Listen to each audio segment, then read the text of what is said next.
Hello and welcome to episode number 83 of the Product Biz podcast. My name is Monica Little, and today we are talking about the top 3 apps you should be using on Shopify with Erin Alexander. So I get it. When we talk about Shopify, this can be an intimidating beast. There's so many components you can add, options to fill in, apps you can use, which is why we are bringing in a special guest, Erin, to share with you her top tips for Shopify and top mistakes to avoid. From using specific apps to get more reviews, specific apps to add in easy upsells that customers can add something to their cart with the click of one button, and how to update your images to be SEO compliant using a specific app on Shopify, and how to use Shopify's email capabilities. You are going to walk away with tips and insights to make your Shopify website even better. A little bit about Erin. She's the creator of Product Powerhouse, and she helps product-based business owners show up online with confidence. She's the host of the Product Powerhouse podcast, and she teaches online shop owners how to build, grow, and scale their online business through courses, digital products, and coaching. She is just a wealth of knowledge about SEO, about Shopify, about growing a business. So we're going to bring her on so you can hear exactly what she's got to say today. Welcome, Erin, to the Product Biz podcast. I'm so excited to have you here today. Thank you, Monica. I am so excited to be here with you. I'm excited to chat about Shopify, get some insights from you. I know you are a Shopify expert, so this is going to be so much fun. But before we dive in, I would love to hear more about you and introduce yourself to the listener. So tell us your background, your story, how you got started, how come you're a Shopify pro, all the details. Yeah, awesome. So my name is Erin Alexander. I'm the creator of Product Powerhouse, which is a resource for product-based businesses learning how to use Shopify to build, grow, and scale their business. So it's all website centric, using your website as a tool to grow your e-commerce business. I am a web designer by trade, like passion trade, all of that. I was just telling someone I started designing websites when I was in high school. So I've been designing websites for a long time, and I have just always really loved web design. In 2019, I started to work with a company that I was a coach inside their program teaching about branding and websites, and all of them use Shopify. And I'm like, if I'm going to teach them about their websites, I need to know Shopify. And I had so much fun that I just went all in on it. So I've been exclusively working on the Shopify platform for 4 years now. I absolutely love it. I think it's a really powerful tool for businesses of any size. And just really, really love it. Like, I am a mom. I'm a wife. I almost said that backwards. So I'm a wife and mom of 2, not a wife of 2. That would be way too much work. We live in Eastern Washington. I just, run my business, take care of those kids, that type of thing. So that's me in a nutshell. I love it so much. And I love just hearing your passion about Shopify too, and how you love helping others. So with Shopify and how you work with others, because I think this is going to frame the rest of the conversation a bit. How do you work with people? Do you help them with how to DIY their own Shopify sites, or do you make Shopify sites for other small business owners, or are you like a master of all trades and you teach and you also do the done for you type of services? So up until recently, I've really done both. Like, I have had an offer where I did it for people. Right now, I'm really focused on the DIY. I love helping people figure it out. I love it when someone's like, I've been using Shopify for 5 years and I didn't know I could do that. Or like, I don't have the money to spend several $1,000s on a website. How can you help me? That's my passion, because I think I've been there. When I started my company, my husband lost his job. I was pregnant with our second kid. Like, things were bad. Like, our phones got shut off. Like we had no money. And so like building a business from the ground up and seeing what's possible, those are the people I love to help. So I love to help people DIY it. And that's my main way I support people. I have a course called DIY Shopify that walks you through the process from scratch. Like, how do we get this up? And how do you build a store in like a reasonable amount of time? I also do VIP days. So it's like, I have a Shopify store, but I want to switch themes and I don't have the time to do it, or I need help getting some of these apps or whatever. I do it through VIP days now. Instead of offering like a full website build, I'm just working with people who like they've gotten started, but they need a little bit of help. So like mid-level, not the advanced, like huge corporations that are using Shopify, but like that mid-level of people. Those are the people who I love supporting and working with. And a lot of them, sometimes they'll have DIY'd it. And now they're like, okay, well, now I'm DIYing it. And so much has happened that I just don't have time to do it anymore, or things have changed and I haven't learned that new process. And that's where I come in because I can keep up with the things. Mm-hmm. Love it. I'm going to have to mute because there's a train. Okay. Okay, just tell me when it's done and then I'll hop back on. We shall edit this out.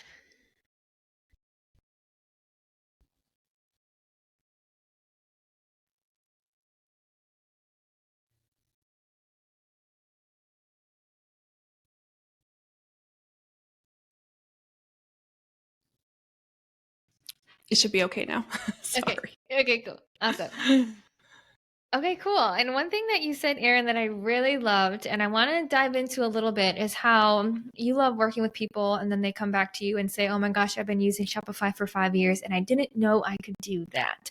Because for me personally, and the people who listen to this podcast know, I use Squarespace. I love Squarespace. I found it super user-friendly, but I didn't use Shopify, so I'm not a Shopify expert.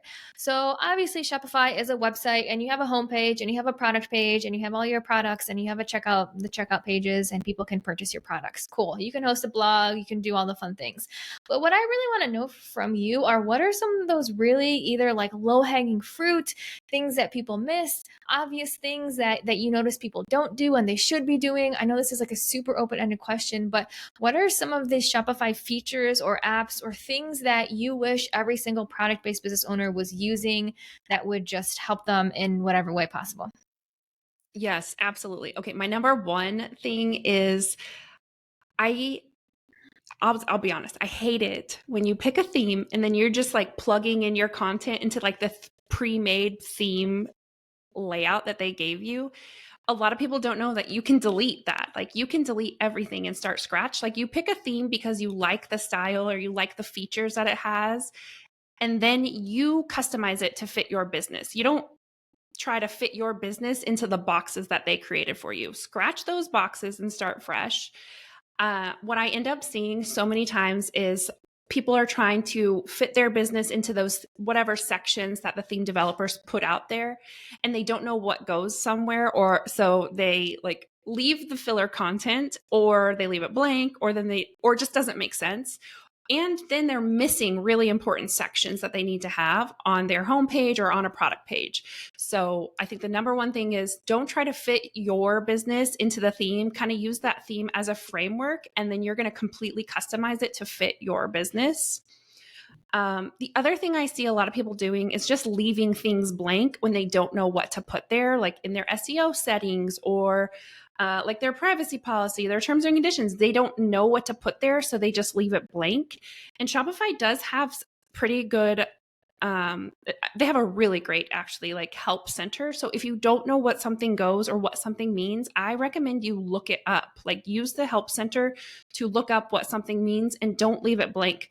Most of the time you're just like, it's like a missed opportunity when you leave things blank.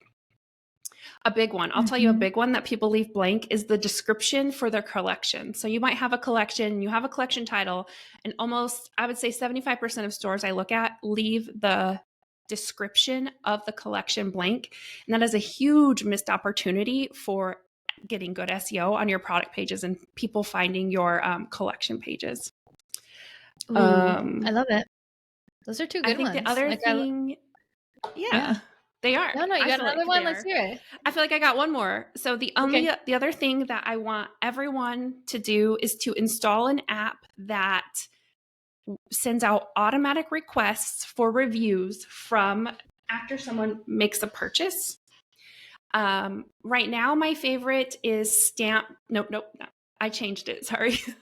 Right now, my favorite review app is Judge.me. I used to recommend Stamped, which is why I said that. And Stamped is a great app. It's just more expensive. So I like Judge Me because it's a little bit cheaper. Things start to add up. So Judge.me, you fill it in, you customize it to look like your brand, and then you tell it 7 days after an order has been fulfilled, ask that person for a review.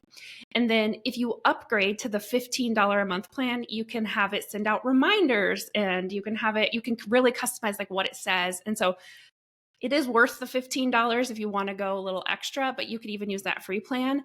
But those reviews are gold for people want to know what other people think about your products. And even if you don't have a review for every single product, you can use those reviews as in a general, like on your homepage or on your product pages, just to show what people think about things that you do sell. And so that's a missed opportunity. You got to get those reviews. So I think everyone should install a review app. Yes, I just want to echo that. I think reviews are so important, like showing that social proof of why your products are the product that that person needs to buy at that point in time. Because we live in such a world where we're like seeing what other people are buying, seeing what other people are doing. Oh, that person is promoting this. Oh, that person is trying that. So when they actually, if they're landing on your website and they don't have that social proof that got them there, they need some sort of social proof to like confirm their expectations and really give them trust. So love that. Judge Me. That is a great app. While we're on that app conversation, are there any other apps that you recommend? Because from what I understand about Shopify is you have a theme which helps you build your website, and like you said, you populate the information. And I love what you said of you can delete certain contents or columns or blocks instead of trying to fill it in. But then there's also the apps that you can then add for additional functionality, like Judge.me. Are there any other apps that you are like, this is something that people need to know, need to use? It's going to make your life easier. It's going to help you get reviews or whatever it may be that you want to share about? Yeah, so apps Or do really people not help need add. apps? Like, what's the deal? Honestly, you can use Shopify out of the box without any apps. And Shopify has some that they've created for you. Like you can use Shopify email, you can use Shopify forms.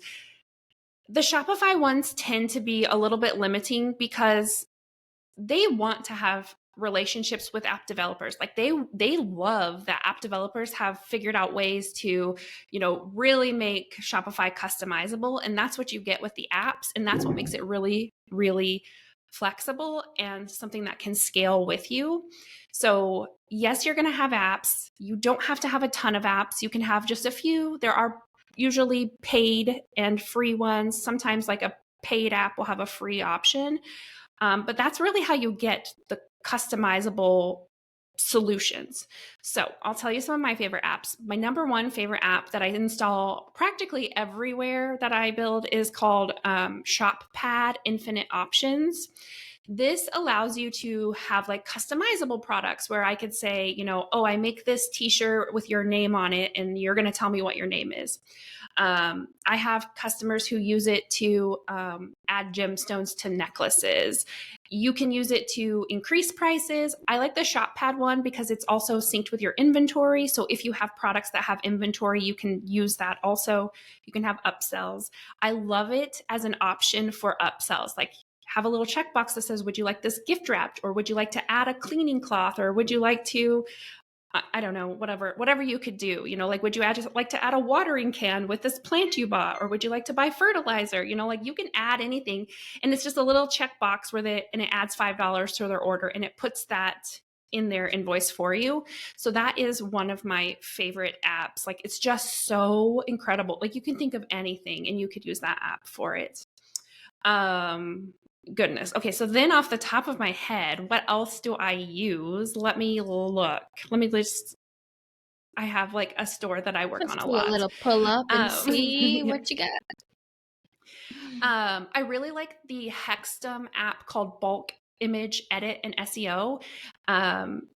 You can use it to like compress your images and to add alt text to images, and you can use it to change your image file names if you like uploaded them and they all say like DC 10,504. Like you can use it to edit your images so they're a little more SEO friendly. That's way more time like convenient than going through and like updating all your images on your computer and then re-uploading them to your Shopify store. Mhm. And it's pretty affordable. Plus, you can do all the work once and then you can stop using it. Like, just you don't have to pay for it Yeah. anymore if you're done with that. And can I ask a question on that one really quick? Because I love how you Yeah, said compressing images, adding alt text, changing the name of the file. Can you share with people why that's important? Because I heard you say SEO, yeah, but why is this important for SEO? yeah. So all of your images, they are okay. So this is all good for SEO because it makes your site load faster as far as your images, like compressing your images. The thing about e-commerce stores is that every single product we have has, a ton of product images, right? Like you might have 5 to 10 images for one product, and each image has to be loaded by the browser in order for someone to see it. So that takes time, and that's where you get like that site speed. And people say like, oh, they want to see your site load within half a second or whatever. I don't think that that's technically true, in my opinion. I think people are more invested in that. But you do want your site to be as fast as possible. So compressing your images is one way to save a lot of time when it comes to loading time. Alt text is also a way to make your images more search friendly, so that alt text is like a little description of what the image is, so that when people are searching, like they might see that word, like maybe you said you had a pink hat on, it would say that, like your picture would say like woman wearing a pink hand knit hat, that type of thing. And that can help you show up in search results. It's also really important for accessibility. So screen readers and people who are visually impaired, they might not see the image very well, or maybe they can't tell the color of something. And so that alt text tells them what that's about, tells them what the images mean. And so that's just really good for accessibility, but also it has like this hidden benefit of it's another way to sneak in your search phrase or your keywords into that image. The file name also can have an impact on your search results. Like if you show up in research results, it's not quite as important. Like it's not as important as maybe like compressing your images or adding alt text. But I figure if I'm in there working in bulk image edit, I've already paid for like all these changes, I might as well change the file name too. I don't think it's worth it Mhm. to go through and like redo all your images and upload them manually, because that would take you hours upon hours. But if you're going to use an app, it's worth it. I love it. That's one thing actually when I was on Squarespace, after I learned about SEO and the file name, how that can impact SEO, I'm like, oh my God, do I really got to go in and update every single one? And I didn't end up updating them because I'm like, I'm not doing that. But I love hearing like, No, cool, there's yeah. something on Shopify that can do it for you. Like that is awesome. Are there any other apps that you want to mention while we're on the conversation of apps? I love how you said Judge Me, the one about customizable products. What was that one called? ShopPad, Infinite Options or something like that? Is that what you said? Yep. Yeah. Yeah. Yes. And And then I then know bulk image edit. bulk image edit. I know a lot of people like to add their Instagram feed to their page. It's not necessarily my recommendation because it sends people away from your store. But let's say you wanted to have Instagram on there, you could use InstaFeed. That's what I use a lot because some people Cool. insist that they want their Instagram on their Yes. page. I And love then I it. will say the last one, I am actually really getting into Shopify email. And Shopify email is an app that they created to be like an email service provider where you can send campaigns and you can create automated emails. And it's not as flexible as something like Klaviyo or Drip, which are really like robust email platforms for e-commerce. And for Shopify, I personally use Drip. I'm certified Klaviyo expert also, but the Shopify email app is a really good alternative for people who are getting started, who want to get into email marketing, who need to have some automations, but aren't quite fully invested into like a big email system. Or they're not like ready to learn a new platform, or they don't have the capacity or even the budget to include some of those things because they can get quite spendy. Um, I'm really enjoying what's possible with the Shopify email app. I think it's a great solution for smaller businesses before they're like because a lot of people are afraid to send emails, or they don't want to worry about the cost of sending emails. And personally, I think that sending emails is a non-negotiable. So I'm trying to find solutions for those people, and I think the Shopify email app is a great solution. I love it. And that's something I actually wanted to ask you about is specifically email. So that was a perfect segue. So as you Great. talk about Shopify email, are there, and you mentioned that they have some automation. So is there anything in particular that you're like, when you get this app, make sure you set up this automation, if it's an abandoned cart email or anything else, any automations that you recommend within that app? Yeah, so they just recently changed it so that the Shopify email is where your abandoned cart email lives. So if you're using Shopify for your abandoned cart emails, even if you use another platform, it's in the Shopify email app. So you do have to go in there and customize it now. I think it's, one thing that's really funny to me is people will create, and this has happened so many times. You'll be building your website and it has like a newsletter section, and it says, and so you put in there like, oh, sign up for our newsletter and save 10%. And then my clients will be like, but how do they get the 10% email? And I'm like, well, did you set it up? Like, even if you just because you said that they're going to get a 10% coupon doesn't mean that you actually set it up. So you can set up your automations to do like a welcome sequence through there and have that 10% off discount or whatever it is you're doing. You can have it to have, you can do thank you emails after they've made a purchase. You can actually do almost any kind of automation in there now. The place where they're lacking is the data. So Klaviyo Drip will have a lot more data and like that you could analyze to get better results or change things up. That's where the Shopify email app is lacking. But for a lot of people, that might not even be like a roadblock. It's just, okay, whatever, you learn to adapt with it. But you can do all sorts of automations, and they have preset up ones for you too. So you could say, I want to make an automation that's a welcome sequence, and it'll give you kind of some recommendations. I love it. So what type of data is it missing? Does it give you open rates and click-through rates and like who opened it, who clicked, or is that even basic data that's not within Shopify email? No, it does have that information. Let me tell you. I've been using it more and more, but it's not something like I'm in every day for my clients. But I mean, it is really cool. It does tell you your open rate. So if you sent out a campaign email, it would tell you your open rate and your click-through rate. And it tells you like Nice. if you got any sales from that email.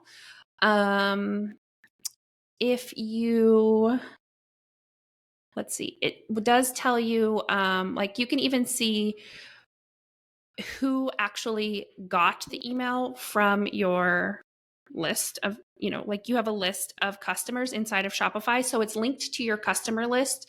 So it'll tell you who got your emails, who opened it, who clicked, who bounced. So that is great information. I think where it really gets into it, where you really can get granular with things in Klaviyo is like demographics and region. There is some region like data inside of Shopify, but not quite as much. In Klaviyo, you can see like how long someone was on a page and what they clicked on next. And you're not going to get that kind of information inside of Shopify email right now. And honestly, I think for the majority of people, that's not an issue. Like it's not something that you need to really be focusing on so granular. It's more about like consistency and like which call to actions do they like. But some people, some people really like to know how long were they on this page and how long, like what page did they come from this page? How can I fix that? That type of thing. But I find for the average business owner, it's not that important. Yeah. I'm actually in total alignment with you there. I think if they have open rates and if they have click-through rates, I think from a general level, you can assess if your emails are performing or if there's some more testing and wordsmithing and adjusting that you have to do. So Right. I would love to know how you mentioned, you're a big fan of email too. Do you have benchmarks that you recommend for open rates and click-through rates for people that like what they should be aiming for or any guidelines or if it hits a certain rate, should they adjust or anything along those lines that you have? I don't, because I don't really get Yeah. too deep into email strategy, but most of my people don't Mm. need that yet. Like they're still at the point where they're not consistently emailing, or they don't even have a welcome sequence. They're like still a little bit lower than that. And even Okay. in my own emails, I don't necessarily, this is something I could probably improve. Like I don't say, oh, my click-through rate wasn't at my benchmark. I was like, oh, this click-through rate this was a really good click-through rate. How can I like make my next email look more like that one? Or, so Mhm. even that, I think that's something even I could improve on in the future. Yeah. No, I love that. I think that's good. At least assessing how they compare to each other and what you can kind of take away. But then part of it too, as you were talking about abandoned cart emails and thank you emails, those essentially it's like another touch point to the customer. That's the main point right there, is let me remind them of, hey, they've got this in their cart, or let me thank them for their purchase. So it's good to hear you mention like those are super important to get set up and super easy and don't require like a blog or a newsletter or a weekly email to go out, can just be kind of one and done items. So love to hear that Shopify can have that as something in their email app, which is pretty cool. So really what I want to ask you next, which maybe we've touched on it a little bit, but are there any other top mistakes that Shopify store owners make when they are DIYing their own store? Yes, but not in the design realm. The other thing that I'm really known for in my Shopify world is SEO.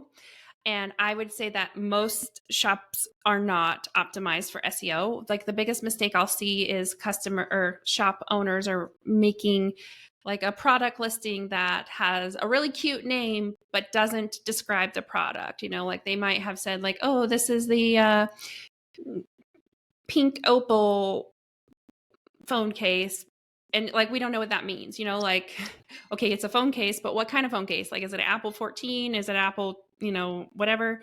They really need to be specific with their product titles and not so creative and fluffy. I would say fluffy with their product titles as far as like getting traffic to the store, but it's also really good user experience. Like if I saw you on Instagram showing me this pink phone case and I went to your store and I typed in pink phone case and I can't find it, then that's bad user experience.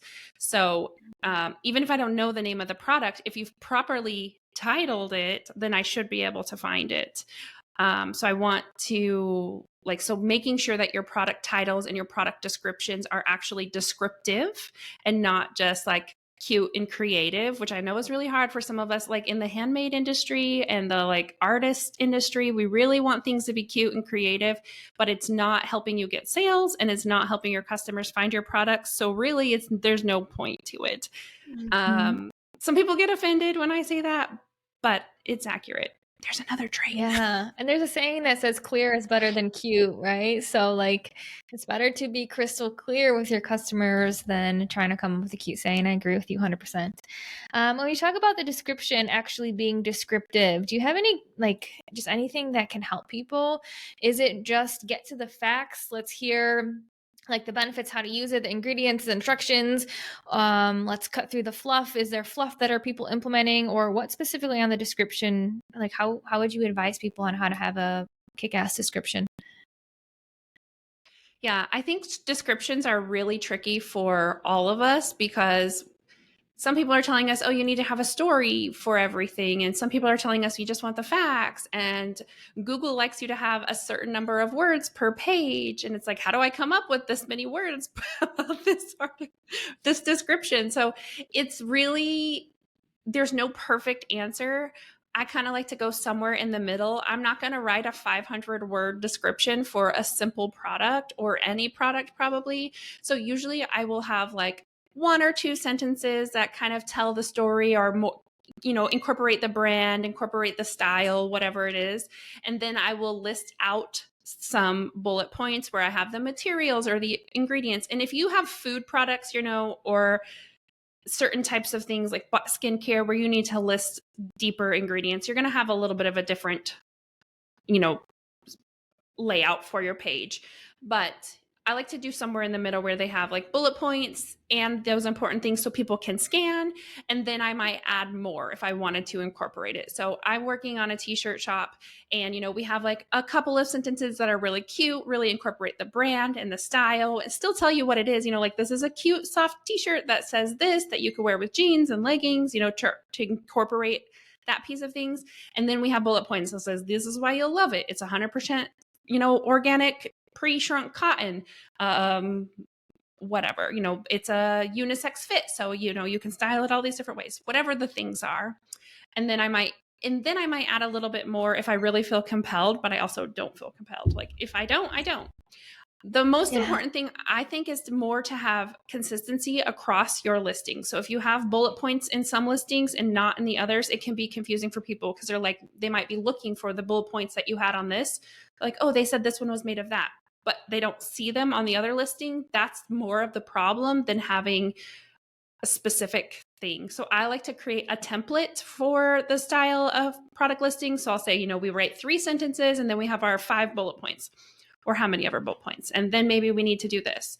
So whatever it is that we can be consistent across the board on all of the listings. Yeah, I think that's such a great tip. And I think people really struggle with that too. So I love the idea that you said of create a template and stick to it so people know exactly where the directions are, or the ingredients are, or the sizes, or the material, or whatever they're looking for.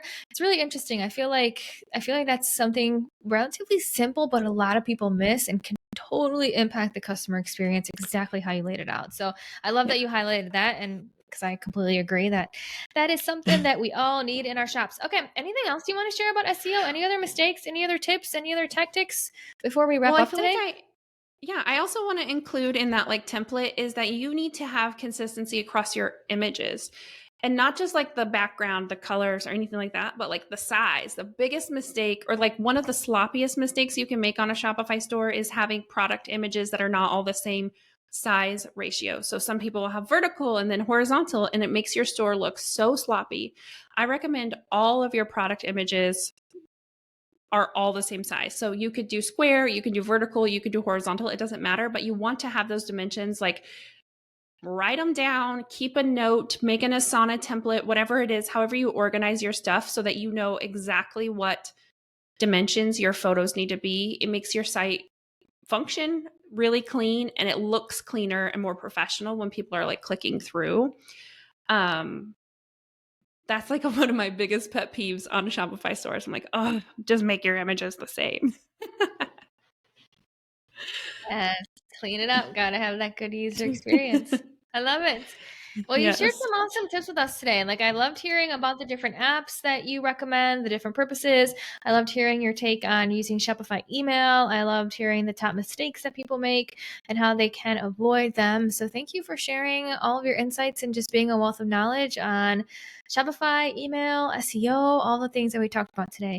So, I'd love to just end with asking you where people can find out more about you. Where can they learn from you? Do you have any programs or services that you want to mention? Now is your time to share with all of us how we can keep learning from you. Yeah, absolutely. So you can find me at productpowerhouse.co.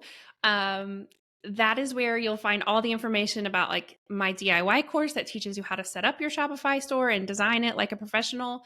I also have digital products. Like I have 2 different offers that teach SEO, one with like a workbook, like in depth, and one that's like a workshop style. So if you want, whichever you prefer. I also have like smaller things that teach you how to do very specific things, like how to create, like right now I have like how to create a gift guide, and people are loving like individual things. I also have a podcast, the Product Powerhouse podcast, that has, is just all dedicated towards growing an e-commerce business and like online business, specifically using lots of Shopify tips and information. And I guess if you want to hang out on social media, the most active place to find me is Instagram, and my handle is at product.powerhouse. Awesome. I'll make sure to link everything in the link in bio so people, or the show notes, wrong platform. You got me thinking about Instagram. I'll make sure to link that in the show notes so people can find you. And thank you so much for spending time with me here today.